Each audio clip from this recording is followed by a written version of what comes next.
మొన్న రీసెంట్గా జరిగింది. పేద ధనవంతుడు 2,000 కోట్లు గుంటూరులో యజమాని. 2,000 కోట్లు ఉన్నాయి. లివర్ లంగ్స్ 2 ఇన్ఫెక్షన్ వచ్చాయి.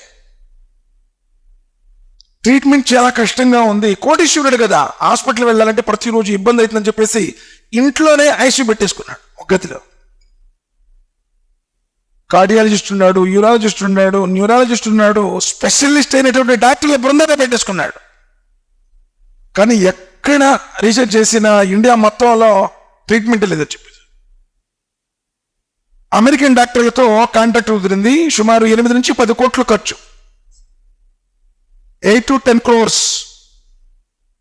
స్పెషల్ ఫ్లైట్ మాట్లాడుకున్నారు.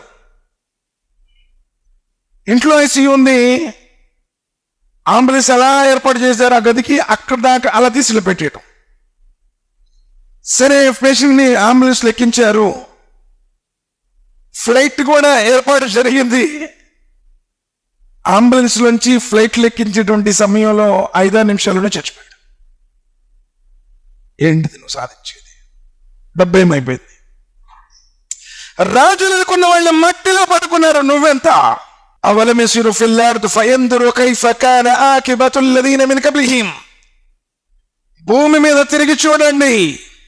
సామ్రాజ్యాలను పరిపాలించిన చక్రవర్తులు ఎందరో కాలకర్పంలో కలిసిపోయారు. బంగారు పొత్తుతో నిర్మించుకున్నటువంటి మహళ్ళు బోజులు పట్టిపోయాయి. ప్రపంచాన్ని శాసించినటువంటి నియంతలు ఏమైపోయారు? హీనులుగా చరిత్రలో మిగిలారు.